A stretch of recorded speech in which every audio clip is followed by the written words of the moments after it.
तो America, Israel और Iran जंग अब और खतरनाक मोड़ लेता चला जा रहा है। नमस्कार, मैं हूं नीलू। ईरान ने दावा किया है कि उसने इजरायल के सबसे बड़े ऑयल रिफाइनरी कॉम्प्लेक्स पर मिसाइलों से हमला किया और यह हमला दिखाई भी दिया है। कई सोशल मीडिया साइट्स पर हो हर जगह इस हमले की तस्वीरें साफ तौर से दिखाई दे रही है। यह हमला हाइफा बे स्थित बजान ग्रुप की रिफाइनरी पर किया गया और इसे इजरायल की ऊर्जा व्यवस्था की रीढ़ माना जाता है। ईरान की इस कार्रवाई ने पूरे क्षेत्र में हलचल मचाकर रख दी है। खास बात यह है कि इस रिफाइनरी का संबंध भारत और इजरायल के आर्थिक हितों से भी जुड़ा जाता है।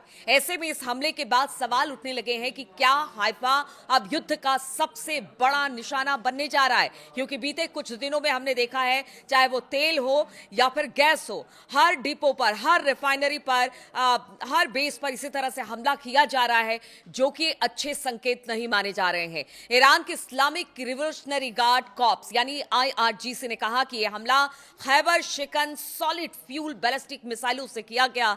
ईरान का दावा है कि यह कार्रवाई हाल ही में ईरान के तेल डिपो और ऊर्जा ढांचे पर हुए अमेरिकी और इजरायली हमलों के जवाब में किया गया है। कि ईरान लगातार कह रहा है कि अगर उसके ठिकानों पर निशाना, खास तौर पर ऊर्जा ठिकानों पर अगर निशाना किया जाता है तो फिर इसका बदला और जवाब दिया जाएगा। अब उसी जवाब के तहत चाहे वो कतर हो, सऊदी अरब हो और अब हाइफा हो, इसको देखा जा रहा है।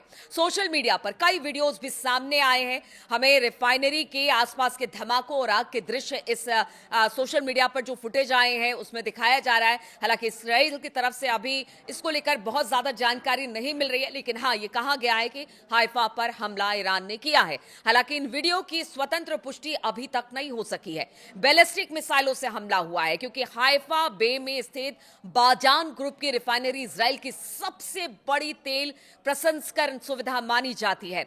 रिपोर्ट्स के मुताबिक ये जो रिफाइनरी है वो देश के कुल घरेलू ईंधन की करीब करीब 50 से 60% आपूर्ति करती है। इसलिए इस पर हमला इजराइल की ऊर्जा सुरक्षा के लिए एक बड़ा झटका माना जा रहा है। और इससे पहले अगर बात की जाए तो इसी को जून 2025 में भी निशाना बनाया गया था। यानी 2 जून 2025 में ईरान के मिसाइल हमले में इस रिफाइनरी को तब भी नुकसान हुआ था और आज भी इसमें नुकसान हुआ है। पहले की बात की जाए, जब नुकसान जून में जो 12 दिन का युद्ध था उसमें जो नुकसान हुआ था उसमें 3 लोगों के मारे जाने की, जो कर्मचारी वहां पर काम कर रहे थे, उसकी मौत की भी पुष्टि हुई थी और कई लोग इसमें घायल हुए थे। और एक बार फिर से इस तेल रिफाइनरी को हाइफा के ईरान ने निशाना बनाया है। और देखिए, कहा जाता है कि ठीक जैसे ही निशाना बनाया गया है वैसे ही इजराइल की कई जगहों की जो बिजली सप्लाई थी वो ठप हो गई, कई जगह पर बत्तियां गुल हो गई और अंधेरा छा गया। यानी आप समझिए कि कितना महत्वपूर्ण ये ऊर्जा के लिहाज से इजराइल के लिए माना जा रहा है। अगर ईरानी अधिकारियों की बात की जाए तो उनका कहना है कि हाल के दिनों में तेहरान के आसपास मौजूद तेल भंडारण केंद्रों और ऊर्जा ढांचे पर हुए हमले के बाद यह कार्रवाई की गई है। हम बिल्कुल नहीं चाहते थे कि इस तरह की कार्रवाई हो, लेकिन जब इजराइल ने हमारे ऊर्जा संसाधनों पर हमला किया उसके बाद यह जवाबी कार्रवाई है और ये तब तक करते रहेंगे जब तक कि इजराइल और अमेरिका जो है वो हमारे ऊर्जा ठिकानों या फिर गैस भंडारण हो या एलपीजी हो, इन सब चीजों पर अगर हमला करता है तो फिर इसका जवाब दिया जाएगा।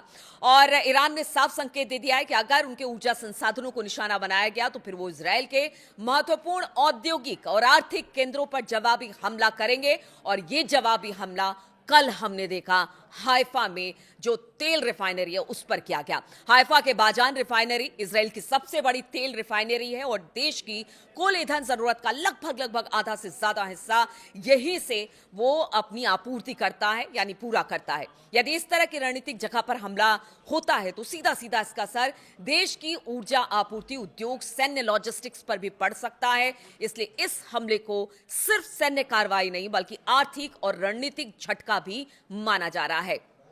कतर, सऊदी अरब के गैस और तेल ठिकानों पर भी हमला हुआ और अब इजराइल को निशाना बनाया गया है। इससे चिंता और ज्यादा पूरी दुनिया की बढ़ गई है, क्योंकि कतर की बात की जाए, कतर बहुत सारी जगहों पर गैस का आयात निर्यात करता है और उसके अलावा अगर बात की जाए बहुत जगह पर कतर के गैसेज या सऊदी अरब से जो तेल हैं या गैस हैं वो अलग अलग मुल्कों में जाते हैं। अब जब हाइफा की बात की जाए तो भारत भी वहां से तेल मंगाता है। आप समझिए कि अगर इस तरह से आगे आने वाले दिनों पर गैस और तेल के भंडार पर हमला किया गया तो इसके दूरगामी परिणाम होंगे, क्योंकि कहा यह जा रहा है कि कतर के जिस गैस प्लांट को निशाना बनाया गया वहां पर 17% प्रोडक्शन कम हो गया है। दुनिया का 17% प्रोडक्शन कम हो गया है और अब उसे ठीक होने में करीब करीब 5 साल लगेंगे। यानी 17% जो वहां पर गैस है वो पूरी दुनिया को आगे आने वाले 5 सालों तक कम मिलने वाला है। तो आप समझिए कि एक ठिकाने पर हमला हुआ तो इतना नुकसान,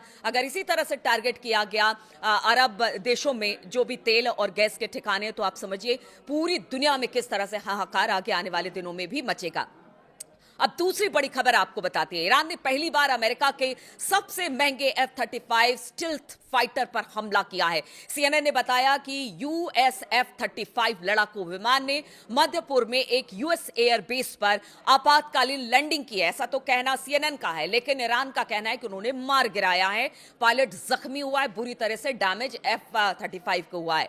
माना जा रहा है कि विमान पर ईरान की तरफ से हमला किया गया था। यूएस सेंट्रल कमांड के प्रवक्ता कैप्टन टिम हॉकिंस ने कहा कि 5वीं पीढ़ी का ये स्टेल्थ जेट ईरान के ऊपर एक लड़ाकू मिशन पर था और तभी ईरान ने इसको मार गिराया। हालांकि अमेरिका का कहना है कि आपातकालीन लैंडिंग था, कारण क्या था यह नहीं बताया गया, लेकिन ईरान दावा कर रहा है कि उसने F-35 को मार गिराया है।